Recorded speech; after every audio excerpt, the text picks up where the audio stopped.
It's time for New York City baseball, past, present, and future.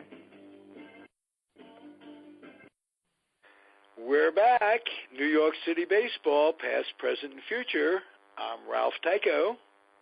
I'm Peter Wayne Trump. All right, we got it. And you're Peter. Peter Trump's our guest. He came back from last week's experience and had a good time. We were talking rivalries, Yankees rivalries. We're going to wrap that up. We're going to talk about a bunch of other stuff. Beginning of spring training coming up. This is really cool. We are the three of the most fanatical New York fans that ever lived. A Giant fan growing up, me. We got Brooklyn Dodger fan Peter. Got a Yankee fan, and this is terrific for me. So let's just continue or just wrap up what we were talking about on Yankee Red Sox rivalries. Anything that you that comes to mind for you that was unsaid on your part last week? You were the guest. Yes, there is. Yes, there is. People, you know what? I'm an old man. I'm 69 years old, and whenever people talk about the Yankees and the Red Sox, they always begin their stories with the Carlton Fisk and the Thurman Munsons and the Don Zimmers and the what have you. I would like to just go back real fast and tell you about some things that I learned over the years from reading and listening to my uncles and et cetera about the 1940s, about the Yankees and the Red Sox. I'll be quick, but it's interesting. I think you'll find it interesting. Don't think of it in those terms. Just elaborate on those thoughts. Don't have to be quick. In 1946, the Red Sox win the pennant, and they beat the Yankees by a large margin, over a dozen games. They beat them by. Okay, no problem. They get to the World Series. They lose the World Series to the Cardinals. The next year, in 1947, it's reversed. The Yankees win the pennant, and the Red Sox by over a dozen games. So it's like tit for tat. Right. The manager of the Yankees at the time is what Bill James has called on numerous occasions the greatest manager in the history of baseball, and his name was Joe McCarthy. They called him Joe Marsh. Joe Marsh was a Southern colloquialism meaning master, so he was the master. Joe Page made a remark once about the Yankee relief pitcher Joe Page made a remark about Joe McCarthy, saying, "I hated the man's guts, but he was the greatest manager I ever had in my career." Joe DiMaggio said about Joe McCarthy, "I learned something new every day from Joe McCarthy. Every day." Okay. Wow. McCarthy was extremely successful with the Cubs and the Yankees, especially with the Yankees. He won numerous pennants and numerous World Series. Guy was unbelievable. Okay? In 1947, like I said, the Yankees win the pennant. They go on to defeat Jackie Robinson and the Brooklyn Dodgers in the World Series. And in 1948, the Red Sox are ripping up the league. They're going crazy. So are Cleveland and the Yankees. Okay? Right. At the end of the 1948 season, the Yankees go into Fenway Park, and they're neck and neck with the Red Sox. This is the very, very end of the season, either late September or it might have even been early October. Can't remember. The Red Sox, in front of two sellout crowds at Fenway, ripped the Yankees, despite Joe DiMaggio's heroics, 5-1 and 10-5 to knock the Yankees out of it. And they tie with the Cleveland Indians. Okay? Joe McCarthy, who had been a Yankee manager, had quit the Yankees during a road trip the year before, citing his health. And he actually signed in 1948 with the Red Sox to manage the Red Sox. So he's the Red Sox manager, and now they beat the Yankees. They beat the Yankees, knock them out of the thing. They tie with Cleveland, and they go into a one-game playoff. It used to be a one-game playoff, and it was played at Fenway Park. And who does Joe McCarthy, the greatest manager of all time, according to Phil James, designate to start the game? Denny Galehouse. Who? Denny Galehouse. Right, yeah. Denny Galehouse had started 15 games all season. He was 8-8. His record wound up 8-8. He was a nobody. He was at best a relief pitcher, middle of the road guy. He starts him in the playoff game. He had the likes of Mel Parnell, who had 5 days rest. He had Ellis Kinder. He had Jack Kramer. He had all of these guys. He starts Denny Galehouse. Well, Denny Galehouse gives up a home run in the first inning. Cleveland goes on to rip them 8-3, and Denny Galehouse was last generation's Bucky Dent up in Boston. Okay? Everybody knows Bucky effing Dent, right? From the 70s. Right, but he's hated for different reasons. This is right. Their guy they're hating. Exactly. But before Bucky Dent was, I am Denny Galehouse. Right. Denny Galehouse was the GOAT of all GOATs. Anyway, they lose. Now it's 49. I'm doing this as fast as I can. Now it's 1949. The Red Sox are in first place much of the summer, but the Yankees are right on them. They're not 5 games out. They're like 1 game out all throughout the season. They come into Yankee Stadium, do the Red Sox, for 2 games, the final 2 games of the regular season. And they're up by 1 game, the Red Sox are in first place. All they need is 1 out of these 2 games, and they go on to play Brooklyn in the World Series in 1949. Well, they come in. They're like I said, they're 1 game in front of New York. I'm going to jump ahead of myself and tell you New York wins both games and wins the pennant. We all know that. But here's the weird part. Here's the weird part of the story. In the series before they go to Yankee Stadium, the Red Sox go to Griffith Stadium and play the Washington Senators, who are the doormats of the league, for a 3-game series. They win the first game something like 15-1 or something like that. The second game, they actually lose 2-1. And let me tell you how they lose it. The game is tied 1-1 in the bottom of the 9th inning. And the Senators have the bases loaded, or second and third. I think it was second and third, and there's 1 out. Eddie Robinson is their runner at third base. Remember, it's a 1-1 game, okay? Eddie Robinson tries to steal home, and he's out for the second out of the 9th inning. Eddie Robinson, in his 15-year career, only stole 16 bases, and he was caught 12 times, okay? He wasn't a base stealer. And he tries to steal home. He tries to steal home, and he's out. But the runner from second goes to third. They bring in Mel Parnell. Yes, that Mel Parnell to pitch in relief. His first pitch is a wild pitch. Washington wins 2-1. The next day, the Red Sox win, but when they go into Yankee Stadium, they're up by 1 game instead of 2 games. They're up by only 1 game. They lose 5-4. They're winning 4-0 in the Bronx, and they lose 5-4. The next day, they lose 5-3. It sounds like it was close, but it wasn't. 5-0 in the 9th inning. Boston scored 3 runs. It really didn't mean anything, and the Yankees win it. But that's the story of Joe McCarthy and the Red Sox and the Yankees of the late 40s. And it's an amazing story. It really and truly is an amazing story.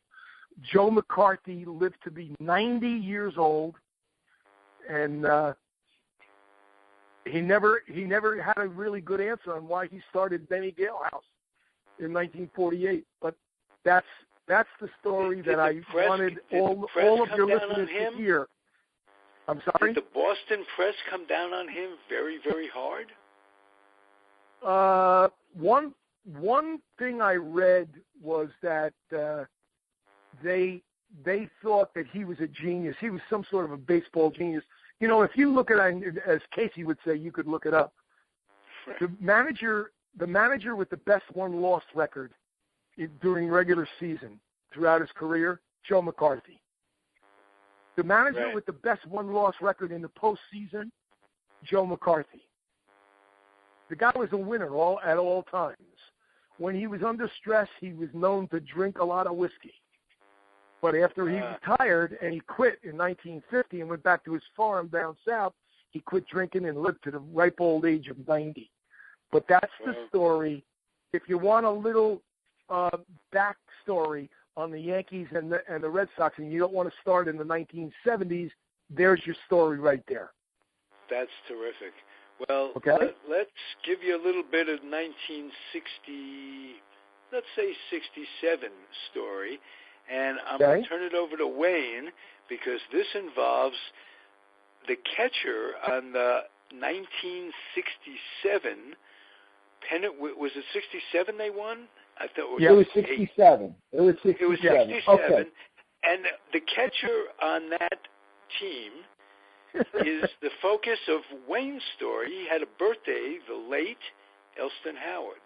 And Wayne has a story about interacting with the great Elston Howard when Wayne was a kid. So take it, my man. Okay. So it's 1963. So let's see. And it was May of 1963. So I would have been about 8.5. So I'm guessing that would put me in either 3rd or 4th grade. I'm not sure. So I don't know, Peter. I'm sure you remember Sonny Fox. He had a show called Wonderama. Absolutely.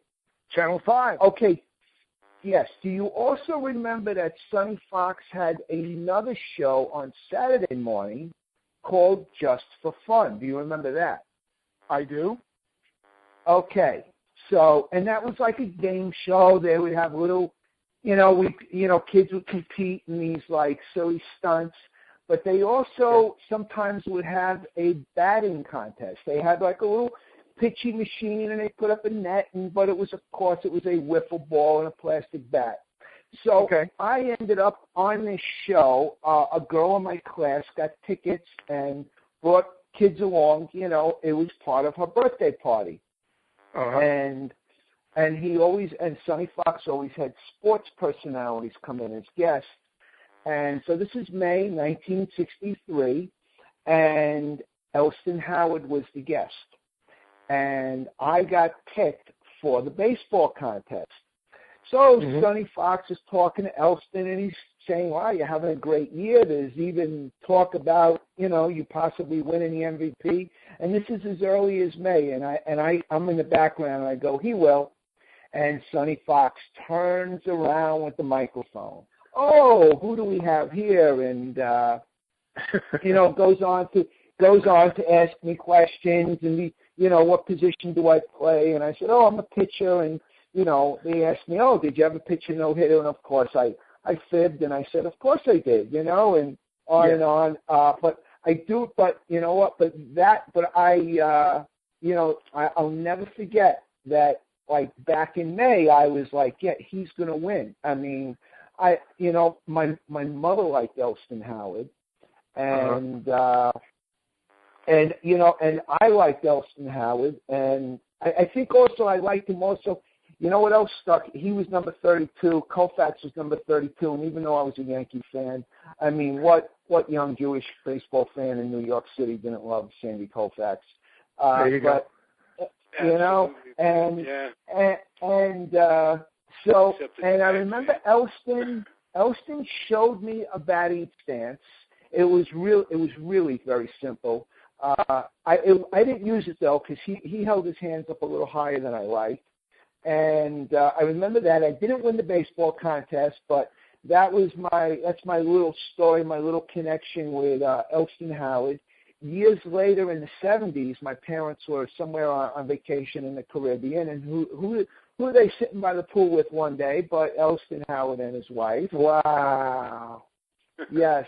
And then in the early 90s, actually, I didn't tell Ralph this part of it, but early 90s, I'm in West Palm Beach in Florida, and we stopped into a hotel to grab a bite to eat at the restaurant there, and they were having a baseball card show, and this guy had an Elston Howard rookie card, and I want, this other guy was holding it. He was looking at it, and I says, oh wow, it's his rookie card. And how much? And I believe it was $28 at the time. I'm not sure. And this is when baseball cards were peaking. And the other guy says, wow. He says, I don't know, I really like it. And I told the guy my Elston Howard story, and he said to the guy, he says, you got to let him have it. He says, you got to let me sell it to him. So I also was able to obtain Elston Howard's rookie card. But that is my Elston Howard story. does not pertain to rivalry, but it's my own Elston Howard story. Who he himself was part of that rivalry.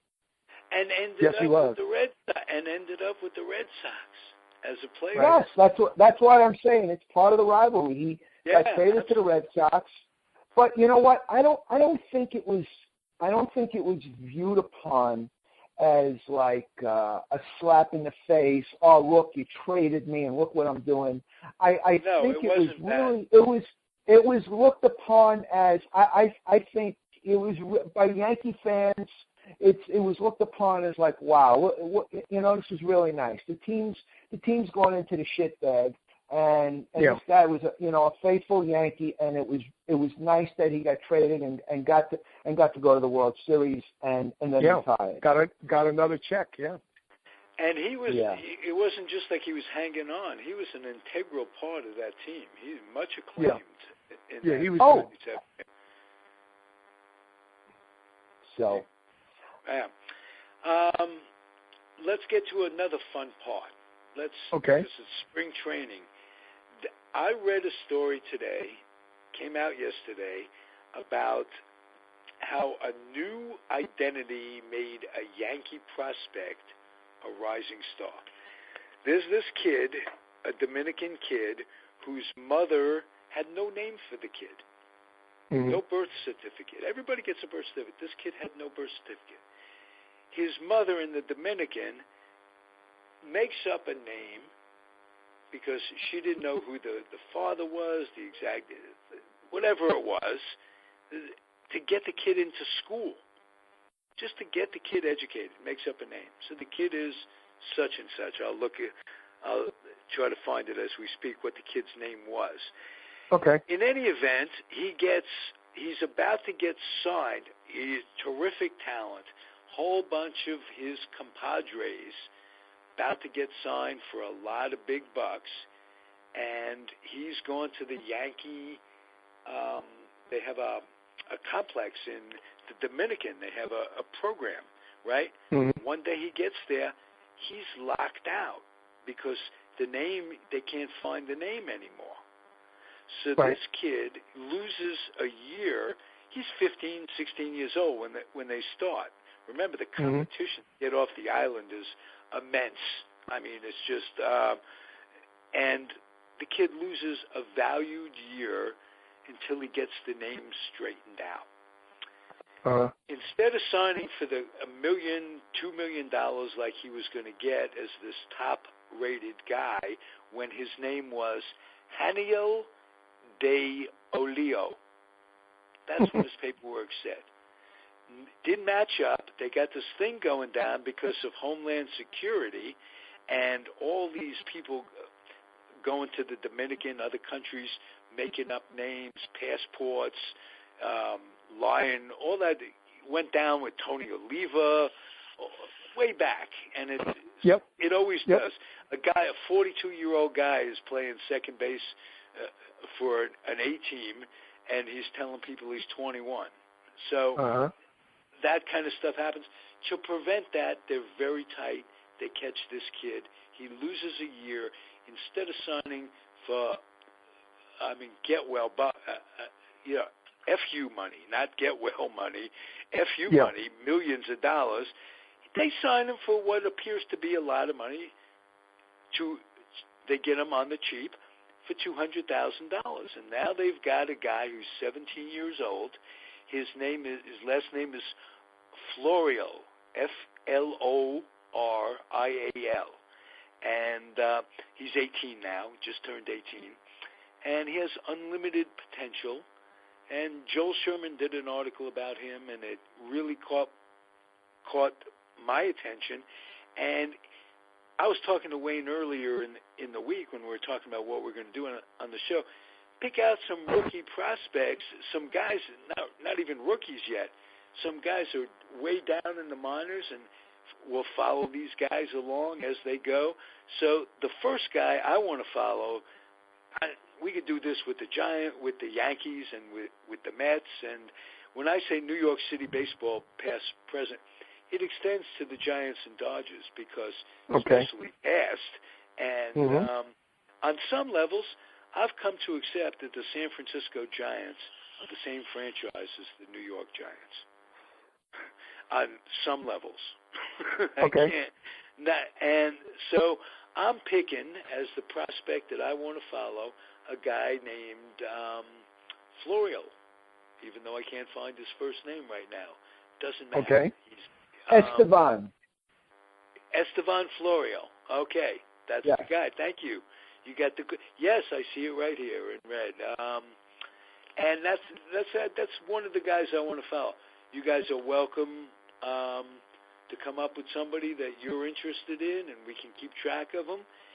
And or you're welcome to talk about something else.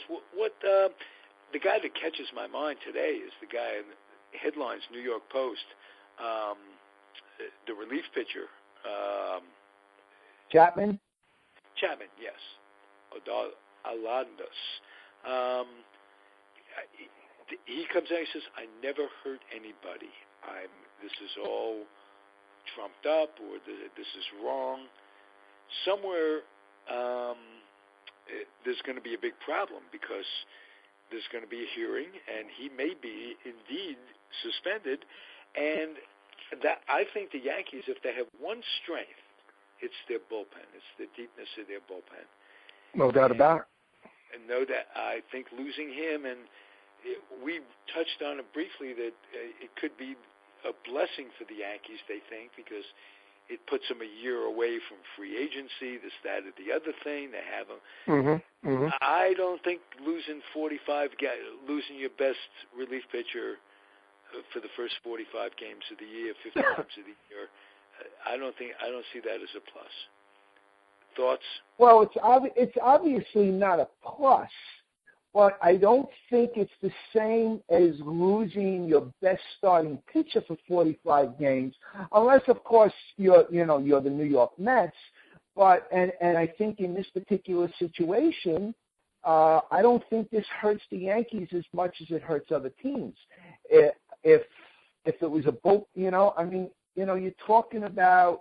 First of all, it's not like they had him last year. They still have their top two relief pitchers.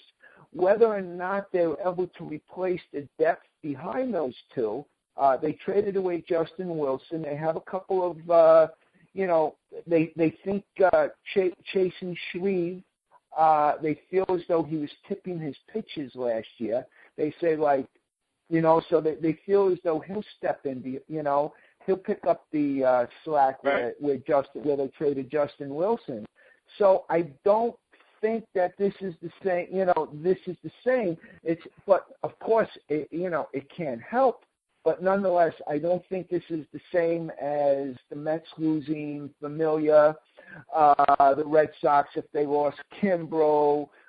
We can just go on down the line with any of the great closers, with any top closers on any team where, is that one guy as opposed to the Yankees. Just remember, too, that the Mets last year lost Mejia, who was their closer. Familia did step up, but that's a blessing, and now Mejia's gone for good. That's like his third suspension. As Wayne mentioned, either on a post on Facebook or whatever, he's suspended for life, but that doesn't mean he can't appeal it. That means 2 years. He can apply for reinstatement in 1 year, but even if he applies for reinstatement for 1 year, he's out for 2 years. But and the other thing is he can't pitch in Korea, can't pitch in Japan. They respect the, and I believe all got to be independent league, right? Independent league or winter leagues. Right. So, but a number of people think that even if he did apply for reinstatement, they don't believe he'd make it back even in 2 years. But that remains to be seen. And given how he's piled these charges up so quickly, I mean, 1, 2, 3, just coming back from the second one, his chances, I mean, if you just look at it, the odds and probabilities of him rehabilitating may not be all that great. So, but this game, I got to give the Mets, we all have to give the Mets a lot of credit. And again, Wilpon gets, I don't even call him Will Ponzi in that statement. I hadn't referred to him as anything but Will Ponzi for 5 years now. But he gets a hall pass from the show for this year because, and thank God for Kadyr's retiring. Oh, my Lord. That said everything. That was a break. You know the rumor on that, don't you, Ralph? No, I don't. You don't know the rumor about Kadyr? I thought that they may have caught him with some drug. Yeah. That's the first thing that came to my mind. And they just settled up with him. The strong rumor in New York vicinity is that Kadyr tested positive. And when they told him, he retired. First thing I thought of. You don't leave $16 million on the table like that because you're tired of playing baseball. Give me a break. But that is still, again, that's a rumor. And it's not even fair unless it's substantiated by the press, and we've become journalists on some small level. It really isn't even fair to make that, because Piazza got screwed by some reporter saying, he had back acne and this, that, and the other thing, and kept him out of the Hall of Fame for 2 or 3 years. Reputations are easily made, easily broken, and but it's difficult to repair. It would not surprise me, and as many injuries as he's coming back from, it is such an institutional problem that I can't say is I want to blame him more than I want to blame every trainer and every minor league team, every major league team, every scout, it's all collusion from that standpoint. And I don't blame any of them. I don't blame any of them. You know what I blame? I blame the money. Well, yeah. Okay. Ralph, this is another instance. Why do they do it? Follow the money. Yeah, you got to say why they did it, but money has always been an issue in the game. Remember that they didn't make that much money in the 50s. The superstars didn't make that much money, especially compared to today, but they always made more. You played Major League Baseball. You made more than the average guy in the street. Sure. And considerably more. And in the 50s, where it was like we're all working people and we're, this, that, and the other thing, it was looked upon. I mean, when DiMaggio held out, when Ted Williams held out, they got a lot of press and a lot of bad press for it, and they got a lot of boos for it. So and I the don't other think thing that's is, changed too much. Back then, if you look at the other thing was like, there was also a saying back in those days that singles hitters drive Chevys and home run hitters drive Cadillacs. Right. Ralph Kiner. So Ralph Kiner, right? Exactly. Yeah. Ralph Kiner. And when Branch, I think what was it? He hit 54 home runs, and Branch Rickey cut his pay, and Branch Rickey said, "We finished last with you. We can finish last without you." Yeah. Absolutely. That was that was when Branch Rickey took over for the Pirates and started to build. Dick Grote, I think, out of Duke. He was a basketball player out of Duke. One of Branch Rickey's, I don't even like to call him, it's Mr. Rickey, when you talk about Mr. Ricky. Frickin' genius. Unbelievable.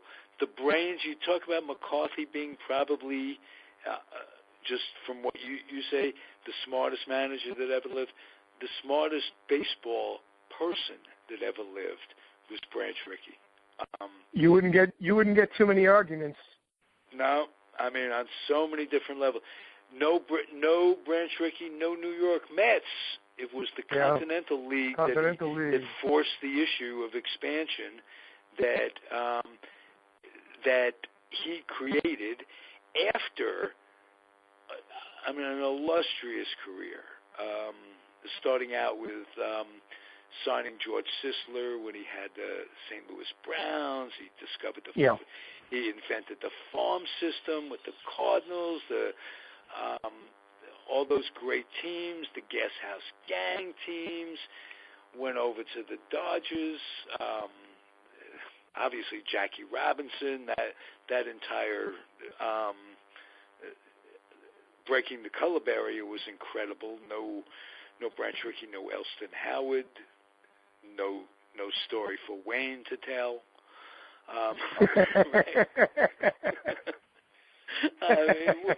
Life would not be as it is today, as good as it is. Gentlemen, we are out of time, and I can't tell you what a kick in the ass this is for me. You mentioned you're an old man, Peter. We're both born in 1946. We're both old men. Yes, we were. So our junior is not an old man. None of us are old men. We are absolutely not old men. Everything is relative. Absolutely. But today's 69 is like being 67.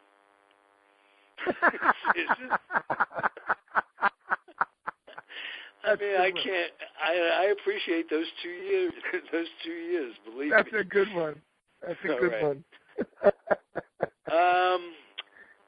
Did you have a good time, Wayne? I had a great time. Did you have a good time, Peter? Because that is all this is supposed to be, is fun, and it was for me, and I'm glad you guys had it. Very, very, very, very good time. I always do when I spend time on the radio with you, Ralph. You being a part of it enriches it. I'm digging being 69, and this is the show and all of it. The whole Facebook, Facebook let's talk about Facebook real quick. It gets a lot of bad press for a lot, with a lot of people. Invasion of privacy. People think, they'll advertise this, that, and the other thing. There are times when you want it to be social, and you run into people that have these fanatical, crazy ideas.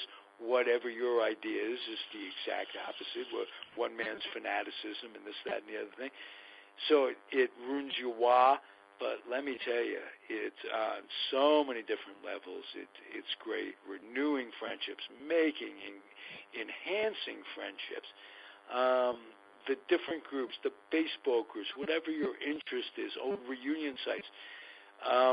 Peter, you don't know that Wayne runs a reunion site in the neighborhood that I used to live in.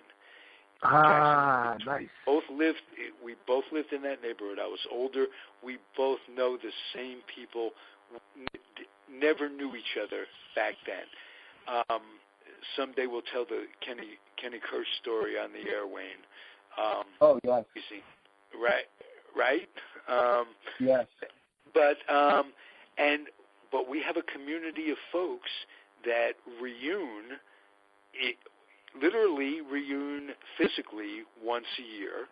I haven't been back yet in September, late August, and are on Facebook as a group, and we follow each other. Sometimes we don't really know that person. We know a brother, a sibling. We remember names, but and Wayne is instrumental. That's why I call him the King of Queens, even though he lives in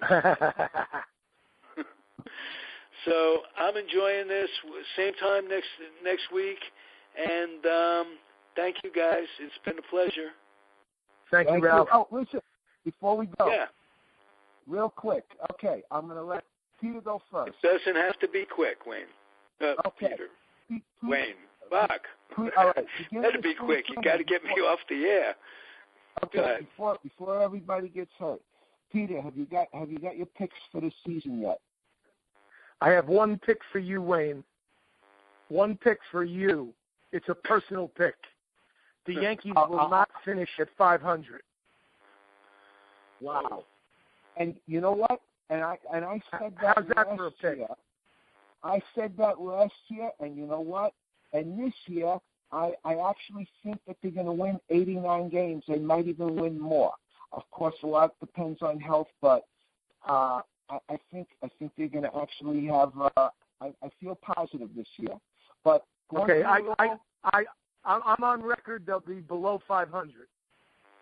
Okay. Yeah. But going through it all, I have in the American League, I have the Yankees, I have the Royals, I have the Astros, and I have Boston and Cleveland as the wild cards. National League is a whole lot harder, okay? Whole lot deeper. I have the Mets, I have the Cubs, I have the Giants, and you know what? I'm going to go with the Cardinals. I'm going to go with the Cardinals and the Nationals, which means that I'm saying that Pittsburgh and Los Angeles and Arizona are not going to make the playoffs. Okay. But, of course, this is before everybody gets hurt. That's true. Here's my prediction. I have one prediction. I think the Mets could win if they only signed Stephen Drew. Oh God! I'll tell you why I picked the Mets. And I've been saying all winter, like a lot of focus was on Cespedes, and I kept saying, you know what, they really need to put some focus on their bullpen. I think signing Bistado was a good sign. I also think Addison Reed is going to have a better year. I think we're going to see more of the Addison Reed that we saw in his rookie season. And I think the bullpen is looking a whole lot better. And I think their lineup is balanced. I'm still not crazy about the infield defense, but I think they'll survive it. With the Mets? Okay. The Mets. All right. Thank you, guys. Always a pleasure. And I'm just going to tell everybody out there to just keep on keeping on, because life is not always smooth. It's a roller coaster. Times you're up, times you're down. Try to be the same when you're up and you're down. And have a great day. See you next week. Bye-bye. Guys. Thanks again. Good night, everybody.